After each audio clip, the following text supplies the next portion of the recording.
With the NFL trade deadline a month away, it's time for the New York Giants to start making dollars and cents. Locked On Giants starts right now.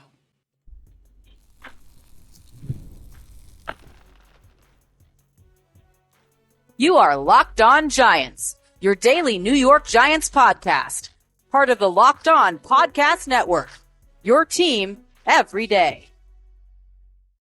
Hello, New York Giant fans, and welcome to another edition of the Locked On Giants podcast, part of the Locked On Podcast family, your team every day. I'm your host, Patricia Train, a credentialed member of the Giants media for Locked On, as well as for New York Giants on SI, which is where you can find all of my written work. And as always, we welcome on in our Blue Crew community members, our everydayers, our newcomers, and everybody in between. And we thank you for spending part of your day with us here on the Locked On Giants podcast. And today's episode of Locked On Giants is brought to you by our friends over at FanDuel. Right now, new customers can bet just $5, and if your bet wins, you'll get $300 in bonus bets to use across the app. All right, Giant fans, on today's show, we're going to take a look at how the Giants can make dollars and cents. And I'm not talking about CENTS. I'm talking about SENSE, okay? With the trade deadline coming up, there's a move that I feel they absolutely positively have to make. I'm going to talk about that move, why it's going to benefit them, and the financials of that. So that'll be our first segment.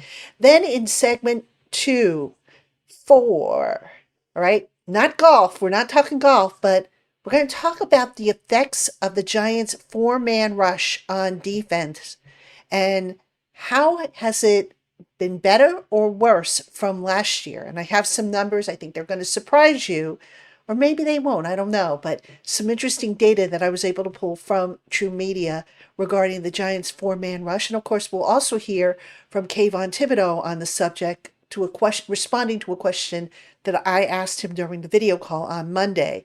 And then finally, in segment 3, it's been the little things that have helped the Giants kind of turn things around a little bit of late. So I'm going to take a look at one of the biggest little things, if you will, that has led to the Giants playing a lot better, especially these last 3 weeks.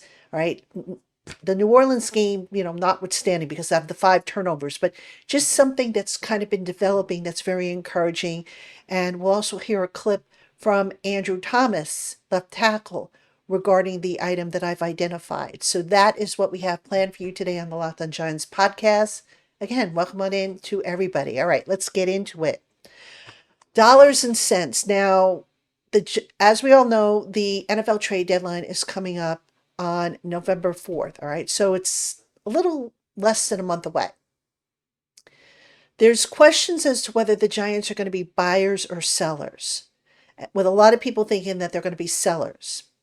I don't think the Giants are going to go crazy giving away or trading players, but there is absolutely one player that I think they should, especially considering that the Giants they have their backs against the wall with the salary cap. All right. That one player is Devin Singletary.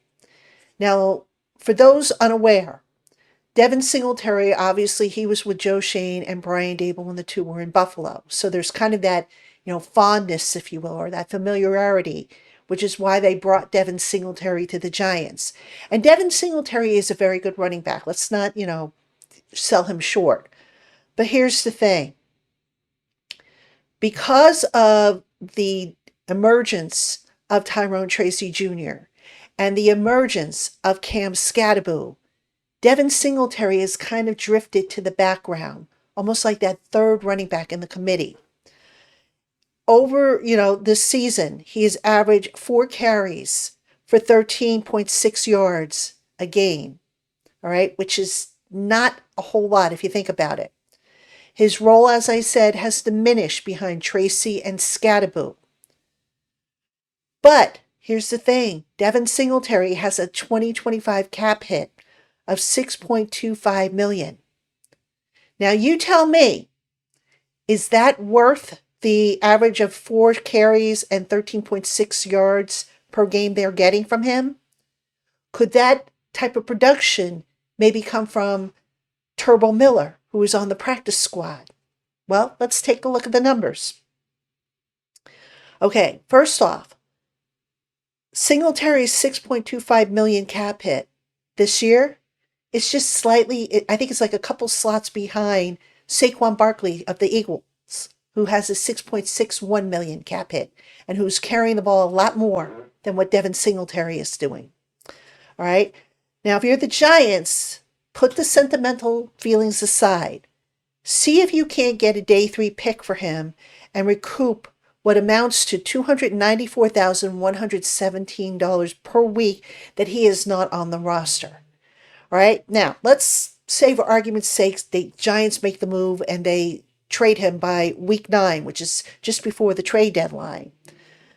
The Giants would then recoup $2.357 million. Okay? $2.357 million. Not bad for a team that right now has less than $500,000 on their salary cap space. A team that is going to have to open up more salary cap space if they are to get through the rest of the year. So before you start, restructuring contracts, maybe you call the Chargers, who lost 2 running backs to IR, Harris and Hampton, and you say, hey, guys, you need a running back? We've got Devin Singletary, still a very good back, good pass pass protector, good out of the backfield, decent running back, just a guy that, we don't think really has a future much longer with us. Do you want him? Give us a day 3 pick for him. What do you got to lose if you're the Giants? Nothing. Worst that could happen is the Chargers say, nope, no thanks. All right. So I mentioned Singletary's production so far this year. And I mentioned how I believe they can make up for that with a much less expensive Turbo Miller. So let's look at those numbers. If you promote Turbo Miller off the practice squad, that is going to cost them $56,470 a week. Now, to compare that again, Singletary is costing them $294,117 a week. Turbo would cost them $56,470 a week. All right. So do you see now where the money now makes sense and why I say if you're the Giants, you kind of put aside any sentimental feelings you might have about Devin Singletary, who they call Motor, and you say, look, it's nothing personal. It's just business. These are the types of moves that the Giants have to try to make. And if they don't, then I don't know what to tell you. I mean, because look, nothing personal to Devin Singletary. He's a great guy. And like I said, he comes in, he works hard, he plays hard when he's given the opportunities. But for what they're paying in terms of the production they're getting, they could get it probably from Turbo Miller for a lot less, which is why I think it makes sense to really see if you can't move Devin Singletary to another team. And again, I mentioned the Chargers, who need running back help. Will the Giants do it? Probably not. Makes too much sense, right? But who knows? Maybe there will be a move it made. We'll have to see. Still a few weeks left before the trade deadline. It's coming up quick, though. So I don't anticipate the Giants will make any moves now. But as we get a little closer, I think they're going to have to and give it some serious thought. All right, Giant fans, coming up next, we're going to talk about the Giants' 4-man pass rush. And has it been better or has it been worse this year? The results might surprise you. That's coming up right after this. Hey, Giant fans, nobody likes paying rent. But if you must, you might as well get something for it, right? That's where Built comes in. Built is changing the game by turning your rent payment into real rewards you can actually use. When you pay rent through Built, you earn flexible points that can be redeemed towards hundreds of hotels and airlines, a future rent payment, your next Lyft ride, and so much more. But Built isn't just about rent. It's about rewarding you and your entire neighborhood. Built has made everyday life feel more rewarding. From your neighborhood to your travel plans. Turn your rent into rewards and start earning points around your neighborhood by going to joinbuilt.com/lockedonnfl. That's joinbilt.com/lockedonnfl. Make sure you use that link so that they know we sent you. This episode is brought to you by Rougiette. I know that you've probably heard of Viagra and Cialis, maybe even tried them, but if you're looking for something that goes beyond the usual pill, then it's time to meet Rougiette Ready. Their 3-in-1 formula dissolves under your tongue, kicks in fast, on average in about 15 minutes, while some of those usual pills can take up to hours, and the effects can last up to 36 hours, so you can always stay confident in control when the moment is right. And it's all completely online. You can read real customer reviews on their website, and over 150,000 men have already made the switch. Just head over to rougiette.com/lockedonnfl and use code LockedOnNFL to get 15% off today. That's RUGIET.com/lockedonnfl and use promo code LockedOnNFL for 15% off. Individual results may vary with prescription treatment. Compounded drugs are permitted to be prescribed under federal law, but are not FDA approved and do not undergo FDA safety, effectiveness, and manufacturing review. Please visit the Rougiette website for full safety information. All right, Giant fans, welcome back to Locked On Giants. I'm your host, Patricia Traina. We're continuing 5 days a week. On Thursday, we will have Crossover Thursday. It'll be myself and Sayer Bettinger of Locked On Broncos. We'll break down the Giants-Broncos Week 7 game out in the Mile High City. We'll have, of course, the big storylines, the matchups, the keys, all that good stuff. So I hope you'll tune in for that. Also on Thursday, it'll be a new edition of the Giants Squad Show, hosted by Jay Berman. It'll feature myself and former Giants cornerback Mark Collins. We'll break down all things Giants for you, so we hope you'll check that out as well. That'll be Thursday, 1 o'clock, live stream for 1 hour. All right, let's get into this next segment, which I've titled Four. F-O-U-R. I wanted to take a look at the Giants pass rush, specifically how they've been doing with a 4-man rush this season versus last season, and a 5+ man rush this season versus last season. Because just in looking at, things, the game unfold live, and without doing any kind of deep statistical analysis or looking at the film, it looked like to me that the 4-man rush has been a lot more effective. So I went in, obviously looked at the tape, and I looked up some data from True Media. And sure enough, my eyes didn't lie. All right, so let's break it down. The Giants have been getting home this year with more of a 4-man rush. All right, so to break that down for you, let's start with 2024, last year when they didn't do such a great job. 2024, they ranked 30th per True Media when they sent 4 at the quarterback. 23 of their sacks last year came via a 4-man rush. Quarterbacks had a 100.7 rating versus the Giants' 4-man rush, which was also 30th. Right? It's not very good. So how's it been this year? Glad you asked. This year, the Giants have recorded 9 of their 12 sacks so far via a 4-man rush, which is 75% of their sacks. Quarterbacks have a 90.5 passer rating versus the Giants' 4-man rush, which ranks 13th. And this year, opponents also have a 55.2% success rate, which is 9th in the league, 9th best mark for the Giants, that is, versus the Giants' 4-man rush. Now, why is that so important? Simple. Because when you are able to get home with 4, now you have the option of putting another guy, an extra guy back in coverage. When you have a defensive secondary, which has kind of been shaky. I don't want to say that the Giants' defensive secondary has been the weak unit of the Giants' defense, but let's face it, they've had their ups and downs. So by being able to get 4-man and rush the quarterback, now you're able to help out the back end of the defense. And we've seen some of the adventures that the back end of the defense has had between missed tackles, between being grabby, between poor angles, all that stuff. So it's just the fact that the Giants have been able to get home with a four-man rush has helped the defense significantly. Now, I took that observation to Kayvon Thibodeau, who was on a video call with reporters on Monday. And I said to him, basically, look, to my untrained eye, it looks like the four-man rush has been working out a lot better this year. And what do you attribute that to?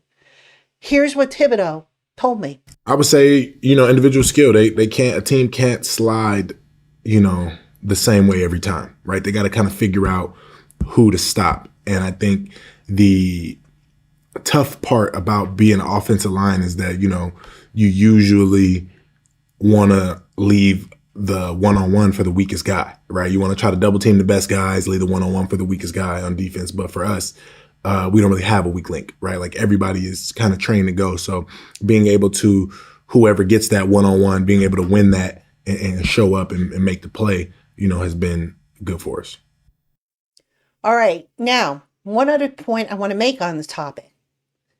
Thibodeau also mentioned that Shane Bowen, the defensive coordinator, who I know I have questioned on this show, has actually been a little bit more receptive, a little more open, a little bit more aggressive than he was last year, right? Which was a point that was first brought up after the game last Thursday night, by Dexter Lawrence.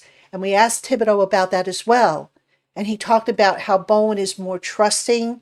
He knows the players a lot better. He knows what they can do well and what they can't do as well. And he's been more willing to adapt to their strengths, which has certainly made a difference. So Bowen, for whatever issues I know I've had with his play calling and his schemes, you got to give him kudos because the defense has been playing well. And not just the pass rush, folks. The run defense the last couple of weeks has also been playing better. The fact that the Giants have beaten two teams in the Chargers and the Eagles, both of whom who went to the playoffs last year, speaks volumes. And yes, I know the offense had something to do with it. I know special teams had something to do with it. But the defense was kind of like a big question mark, if you will, because with the talent that Bowen has, that unit should be a top 15 unit across the board. First 3 weeks, they weren't. Of late, they're pushing into that territory of top 15.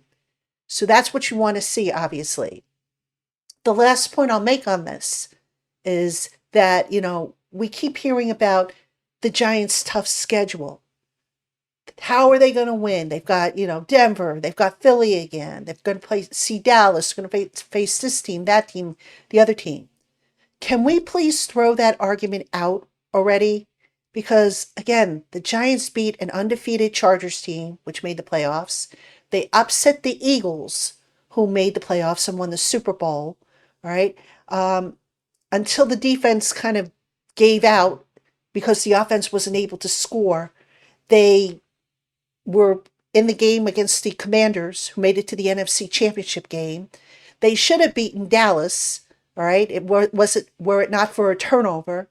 Really, the Saints game, that was the outlier, if you will. I mean, you take away the 5 turnovers and you wonder if the Giants don't win that game. So can we please throw away this argument that, oh my gosh, the Giants are doomed because they have a tough schedule. They're not going to win any more games. Because they have kind of shown, and there's still a lot more football to be played, granted, but they've shown already in 2 games that, yeah, they can handle the quote-unquote tough teams on their schedule. All right, I'll get off my soapbox now. Coming up next, we're going to take a look at the big little thing that the Giants have been doing that has kind of helped them go 2-1 over the last 3 games. What is it? I'll tell you right after this. Hey, Giant fans, the NFL season is here, and FanDuel is making sure that you're ready for kickoff with a can't-miss offer. Right now, new customers can bet just $5, and if your bet wins, you'll get $300 in bonus bets to use across the app. I love using FanDuel because it fits however you like to bet. Player props, building a same-game parlay, or even jumping in live as the action unfolds. So are you ready to play? Download the FanDuel app right now by visiting FanDuel.com to get started. That's FanDuel.com to place your first $5 bet. All right, Giant fans, welcome back to Locked On Giants segment 3. I'm your host, Patricia Traina, and we're taking a statistical look today on the Locked On Giants podcast at some data, some things that have kind of made a difference for the Giants. And one of the reasons why I think we can point to the Giants being 2-1 over these last 3 games is comes down to one simple thing: winning in the trenches. Now, it's interesting because the Philadelphia Eagles, who the Giants just beat, they made their living last year winning in the trenches. Their offensive line beating up the opponent's defensive line and vice versa. We are starting to see the same thing with the Giants, and it's been a big factor in helping the Giants kind of turn things around a little bit. All right, so let's start off with the run defense. The Giants' run defense for the last 2 games has held opponents to under 90 yards, which is pretty good. Last 3 games that the Giants have played, their run defense, which right now I think ranks in the bottom third of the league overall, in the last 3 games, the Giants have ranked 18th in rushing yards, giving up 313 yards total. So, we talk about the key on defense. You stop the run, you set up 2nd and long, 3rd and long, and you force the opponent to pass. You turn the opponent into a one-dimensional group. The Giants have done a much better job of that, and it has gone a long way toward them being much better. So we're seeing some of the results. And now what's behind that? Guys are getting off blocks. Linebackers are filling holes, right? Kayvon Thibodeau is playing really well against the run for what it's worth. I mean, he's setting the edge, so just a lot of little things have added up to the Giants' run defense being so much better, especially these last 3 weeks. And if they can keep that up, they're going to give themselves a fighting chance each and every week. Now let's talk about the other side of the ball, the offensive line, and in particular, the run offense. All right, so the run offense has, in weeks 1 through 3, the Giants average 4.1 yards per rushing attempt, and they were 28.6% on 3rd down conversions when running the ball. Weeks 4 through 6, they are averaging 4.3 yards per rush attempt, and they are converting 62.5% on 3rd down. What's been the difference? Andrew Thomas, for starters. All right, Andrew Thomas, according to ESPN's run block win rate, is 5th out of 10 qualifying offensive linemen, offensive tackles. Thomas has an 82% run block win percentage. Right, that's 5th amongst NFL offensive linemen.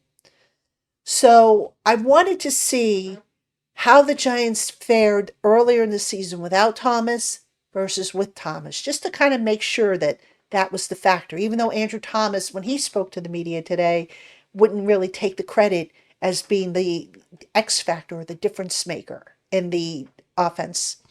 All right, so with Thomas, the Giants' rushing yards per game, 135.3, 4.3 yards rushing per attempt.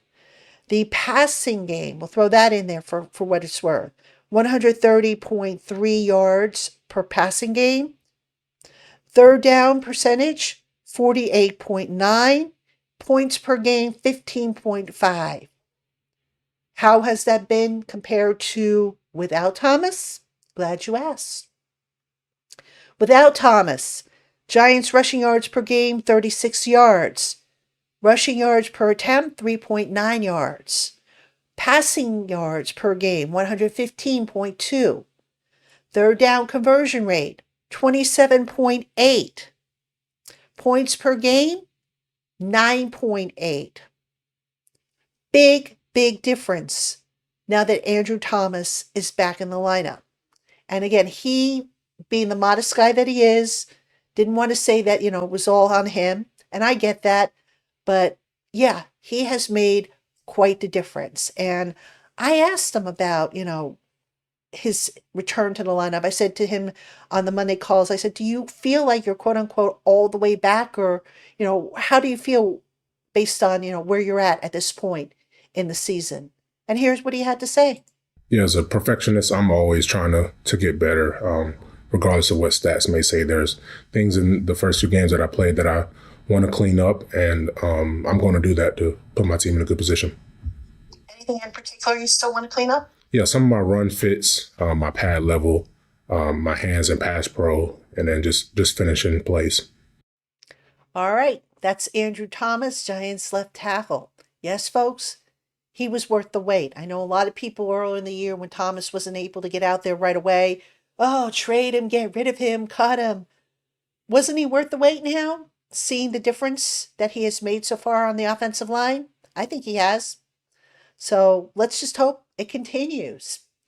All right, Giant fans, that's going to do it for this edition of Locked On Giants. As always, we want to thank you for spending part of your day with us here on the Locked On Giants podcast. The NFL season is finally here. For your next listen, get a double dose of the Locked On NFL podcast. Tyler, the Madman Rowland, gives you a shot of espresso to start your football day, while Tony Wiggins takes you into the barbershop for the smoothest breakdowns to end the day. Find Locked On NFL on YouTube or wherever you listen to your podcasts. All right, Giant fans, I'll be back tomorrow with an all-new episode of Locked On Giants. Hope you will tune in. Until then, have a great one, everybody.